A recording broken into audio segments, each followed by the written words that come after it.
whatever you were gonna do. Cause it's time for Nick and the crew to tell you all the lore that you never knew about your favorite media, my dude. Stuff you're too lazy to look up, Nick and the boys gonna hook you up. From Halo and Batman to religious stuff, Lorecast is starting, so shut the hell up.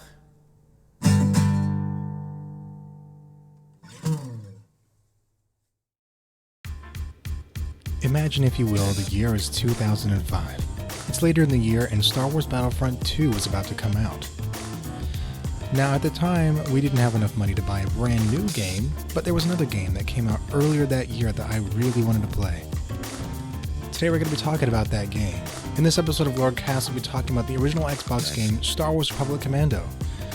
To me, this game is very similar to Halo 3 ODST and Halo Reach, in that you play an elite squad of troops who are above the rest and are behind enemy lines, while taking on covert operations that have a massive impact on the lore of the entire universe of that story without them knowing it. In the beginning of Star Wars Republic Commando, we see a montage of the clone RC-1138 growing up on Kamino. Tuan Wei, who is a Kaminoian, is telling 38 about the ongoing Clone Wars. Tuan Wei is one of those tall, gangly-looking guys from Clone Wars with their mohawks. Tuan Wei then introduces 38 to his squad, Delta Squad, RC-1140, Fixer, RC-1262, Scorch, and RC-1207, or Sev. Fixer, or Delta 40, is a slicer, is a corporal, and a technical expert. Scorch is the explosive expert and the funny one. Sev is a sniper and the serious killer. The game is broken up into 3 different campaigns. The Geonosis campaign. This campaign is like Halo Reach, in that it shows the troops in a gritty light that was not yet seen in Star Wars. Delta is flown into Geonosis on a different gunship, where 38 is introduced to Advisor, think Command from Halo Reach if you will. Delta is given a mission to eliminate Sun Fac, a Geonosian separatist. You see him in Star Wars Episode 2, Attack of the Clones. Like ODST, 38 is linked up to his squad until the unit is whole again. After killing Sun Fac and being united with his squad, Boss is sent on a destroy mission to take out a jammer since the other squad sent to take it out is incapacitated. After taking out the jammer, Delta is then sent to destroy a droid foundry with the intent to disable it. After disabling the foundry, Delta is assigned to retrieve launch codes from the grounded Confederacy ship. I could give you the technical name of it, but if you ever played Star Wars Battlefront, the original one, it's the one that the announcer always says, destroy the Techno-Union ships. Near the drop site, the anti-air turret forces a pilot to drop Delta further away from DZ. This pilot's name is 42. After entering the ship, Delta is split up in order to take out key systems at the same time. After taking out their own respective targets, Delta meets back up in order to retrieve the codes from the bridge of the ship. Delta blasts their way out from the help of 42, the pilot, and they escape before the ship is destroyed.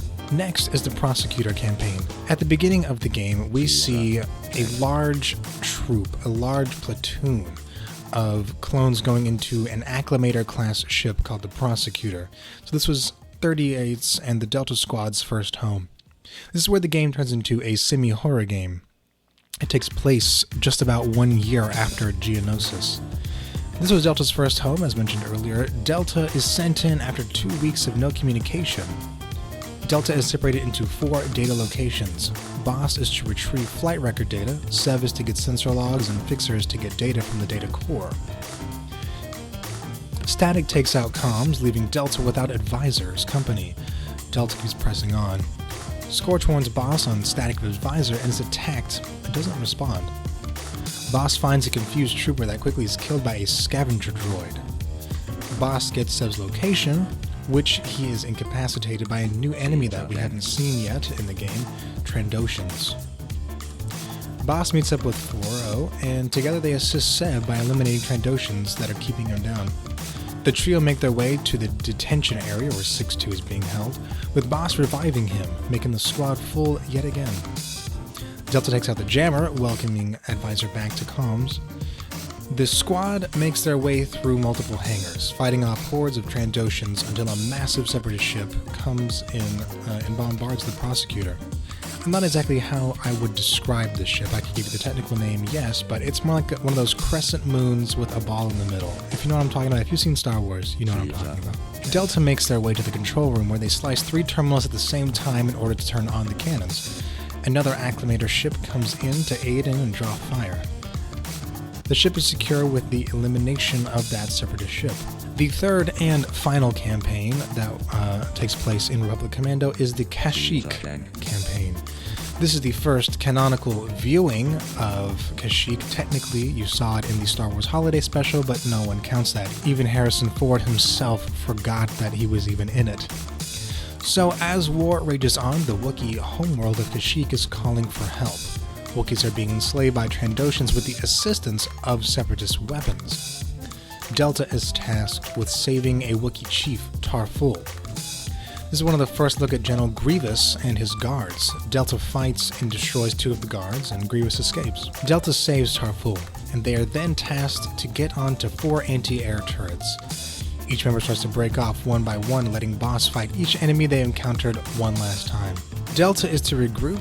4-0 and 6-2 make it back, but Sav runs into trouble. Delta can't get to him and are forced to leave.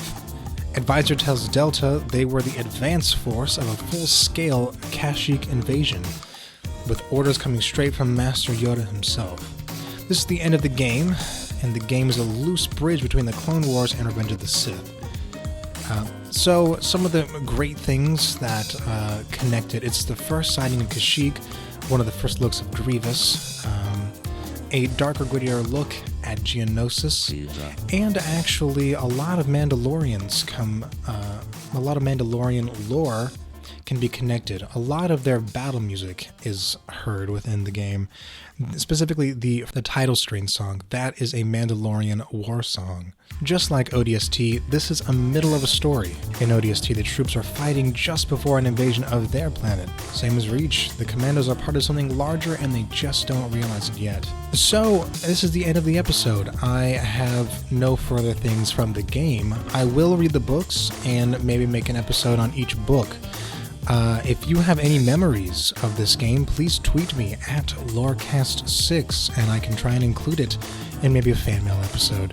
Thank you so much for listening, and I will see you all in the next episode.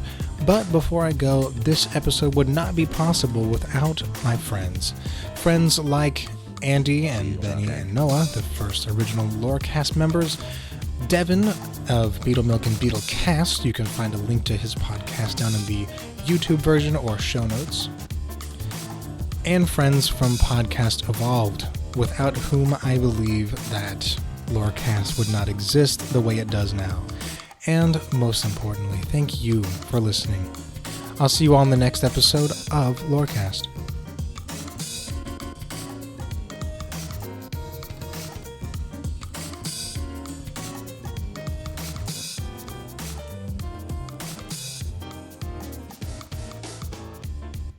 Caesar.